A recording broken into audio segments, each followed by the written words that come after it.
Welcome back, everyone. Ready for another deep dive? Today we're taking on a topic that's all around us, literally shaping our world. Architecture. You got it. But here's the twist. We're not just going to be looking at pretty buildings. Nope, we're going deeper, exploring what it really means to be an architect. Like what sets them apart? What are the ideals and responsibilities they carry? Think of it as architecture, beyond the blueprints. I like that. You see, architecture, it's not just about design, it's a whole profession. With a ton of history and philosophy behind it. You could even say it's bound by a kind of social contract, like law or medicine. Oh, interesting. We'll definitely have to unpack that. But first, I think we should start with something simple. Like what? Like, how do we even define architecture? I mean, is it just drawing up fancy buildings? Well, it's more than just fancy drawings. I would hope so. There are actually quite a few ways to define it. Okay, well, let's hear some. All right, well, the International Union of Architects, they have a pretty broad view. The UI. Yep, that's them. They see it as everything, from designing individual buildings to planning entire towns, even thinking about how to preserve old structures. So, respecting what's already there. Exactly. And then there's Quebec's Bill 401. So what's their take? Well, they emphasize the problem-solving aspect, making sure buildings are durable and functional and fit in with their surroundings. It's a lot to consider. It sounds like it. So, we see it's not just about pleasing the client, but the building's impact on everything around it. And that's where this idea of self-regulation comes in, at least in Canada. Self-regulation, what does that even mean? So basically, each province and territory gives power to these architectural associations to, set the standards for the profession. Makes sense. So, who makes sure they are actually doing that? They do. They're the ones who hold architects accountable for upholding those responsibilities. So, it's like a system of checks and balances to ensure everything's done right. Exactly. Architects are answering to a higher power than just their client, which is good for all of us, right? Absolutely. It means safer and better buildings for everyone. So how is this self-regulation thing actually put into practice? Well, it's all laid out in specific laws called Architects' Acts, but they can differ depending on where you are. Ah, interesting. So what makes architecture a profession and not just a job?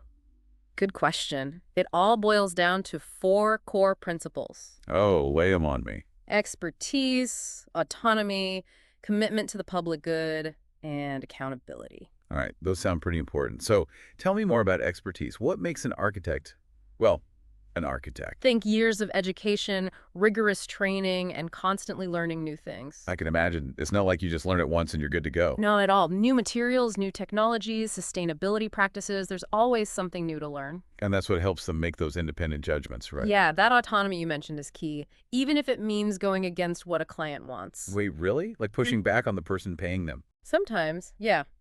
Their first duty is to the integrity of the project and the people who will be using it. So if they see a problem, a safety issue, anything like that, they have to speak up. Absolutely. They're not just taking orders, they're advisors. That's a huge responsibility. And it leads right into that commitment to the public good.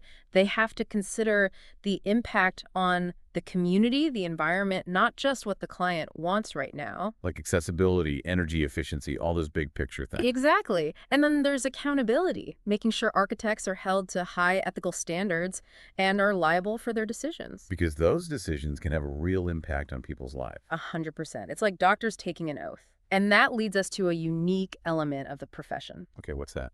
the architect's seal. Ooh, sounds official. What's that all about? Think of it as a stamp of approval. It's a guarantee that the building plans meet professional standards. Like a quality assurance mark. You got it. It's a sign to everyone, the clients, authorities, the public, that this project was designed with care. And expertise. Definitely. The architect is saying, I stand behind this work. That's powerful. And what about copyright in architecture? Those designs are pretty unique. Oh, they're definitely protected. Just like writing a book. You might sell copies, but you still own the story. So you can't just copy someone else's building design. Not without permission. Clients typically get a license to use the designs for their specific project, but the architect keeps the overall ownership. That makes sense. Now, we can't forget about the engineers, right? Architecture and engineering go hand in hand, but they are separate disciplines. So where does one end and the other begin? Well, architects are focused on the big picture, the Yeah. aesthetics, how the space feels, the human experience. Right, they're kind of like the artists, And engineers are the masters of the technical systems, making sure the building is functional and safe. like scientists, Exactly. It's a true collaboration. like a beautifully choreographed dance. I like that. And it's the architect who brings the whole vision to life, making sure all those pieces work together. Wow, I never thought about it like that. It's a lot more complex than it might seem at first glance. It's amazing. I'm already looking at buildings differently, Yeah. thinking about all the expertise and thought that goes into every detail. That's what we're hoping for. There's so much to uncover in the world of architecture. It's truly fascinating. And speaking of fascinating, What's that? well, we've only just scratched the surface here. Oh, we've got so much more to dive into. It's amazing how we kind of just, go about our day not really thinking about the spaces we're in. Right, like it's just background noise. But when you actually stop and think about it, architecture really does shape how we experience things, our emotions even. Oh, totally. Like I'm thinking of this library I love. It's got these huge windows and all this natural light pours in. Oh, nice. And there are these little nooks where you can just curl up with a book. That sounds so cozy. It is. And it just makes you want to like stay there and soak it all in. See? That's good design. It's not just about function, it's about creating a whole atmosphere. It really is. Before we got sidetracked by cozy libraries, we were talking about how architects and engineers work together. Oh, right. It made me think about everyone else involved in a building, Yeah. the contractors, construction workers, all those skilled tradespeople. Takes a village. Totally. Yeah. So, like, where do they fit into this whole idea of professionalism? That's a good question. A building isn't just the architect's vision, right? Right, It's this huge collaborative effort, like a whole network of professionals. like a puzzle. Everyone brings a different piece. Exactly. And maybe they're not bound by the same rules as architects and engineers, Right.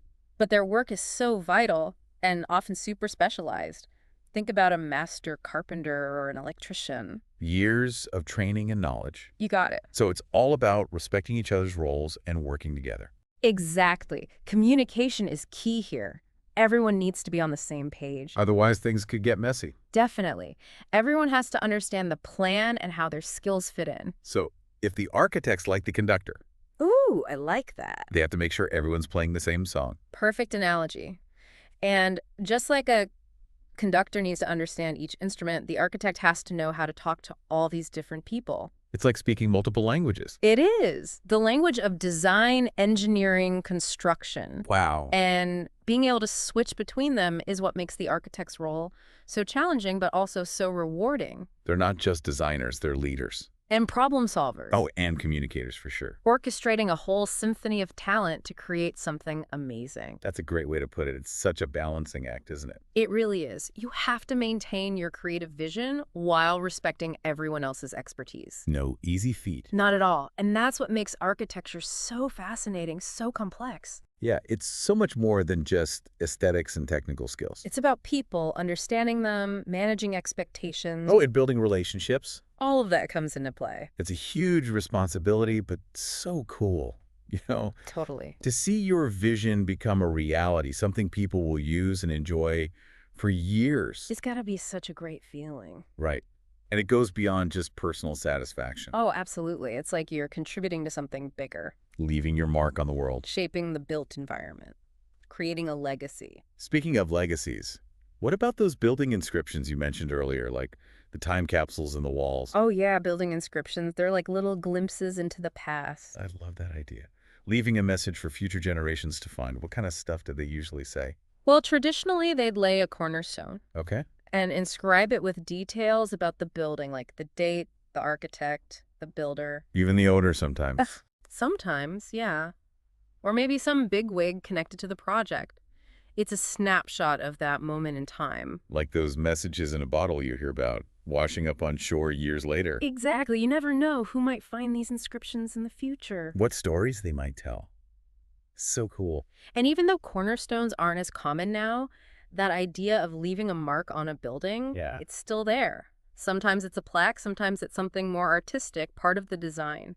A way of remembering everyone involved. And connecting with the future. It shows that architecture, it's more than just bricks and mortar. It's about stories, memories, connecting with the past. That's a beautiful way to put it. It speaks to how architecture shapes not just the world around us. But our sense of history in who we are. Exactly. So we've talked about the architect's role with clients, engineers, contractors, even future generations. We have. But what about their responsibility to the public, like everyone? That's a big one. It goes back to that social contract we were talking about. Right. And those 4 principles of professionalism. Remember public good. That was a big one. It's not just about what the client wants, it's about the impact on the community. And the environment. You got it. Things like accessibility, sustainability, how the building fits into the neighborhood. Architects are shaping entire communities. That's right. And that's why so many of them get involved in advocacy work, using their knowledge to influence things. Like policy decisions and promoting good design practices. Exactly. They're not just drawing up plans, they're out there in the community. Attending meetings, serving on panels, fighting for better building codes. They're using their voices to make a difference. It's really inspiring to think about architecture that way, you know? As a force for good, Not just about pretty buildings. but about a better future for everyone. It's amazing. This deep dive has really opened my eyes. I've always loved architecture, but I never thought about it this deeply. It's easy to take it for granted. It is. But once you start seeing the world through an architect's eyes, it's like everything changes. You see the thought and intention behind everything. All the decisions that shape these spaces, it's like a whole new level of understanding. Yeah. Yeah, it's more than just pretty buildings. There's so much more to it. Art, science, responsibility, problem solving, it's all in there. And it's constantly changing, too. Oh, definitely. New technology, sustainability, it's a whole new world for architects today. They're facing challenges we never even thought about. Like climate change, limited resources, the need for inclusive spaces. It's a lot to think about. It really is. And it makes you realize architecture isn't just about the present. It's about the future. Yeah, creating spaces that are beautiful and functional, but also resilient and adaptable. Ready for whatever comes next. Exactly. That's what makes it such a dynamic field, so full of potential. It really is. You need creativity, critical thinking, a real understanding of what it means to be human. It all ties together. This deep dive has honestly been eye-opening. I mean, I've always loved architecture, Me too. but I never understood the impact it has on our lives, the complexity of it all. It's easy to just walk through a building and not really think about it. Totally. But when you start to see it from the architect's point of view, It changes everything. yeah, you start to notice the thought behind every detail. The intention. All those decisions that shape the spaces we use every day. It's a whole new perspective. And that's what we've been trying to do here. Peel back the layers. Show you what's going on beneath the surface. The fascinating world of architecture. It's pretty amazing when you start to look closely. It is. So next time you're in a building, any building, A skyscraper, a cafe, your own home, take a moment to really see it. the light, the space, the materials. How does it make you feel? What were the architects thinking when they designed it? Because you're not just in a building, you're experiencing a vision. Years of training and expertise. A dedication to creating something meaningful, something that lasts. It's pretty incredible when you think about it that way. Well, that brings us to the end of our deep dive for today. But the exploring doesn't have to stop here. Keep looking around, keep asking questions. There's always more to discover. And until next time, happy exploring, everyone.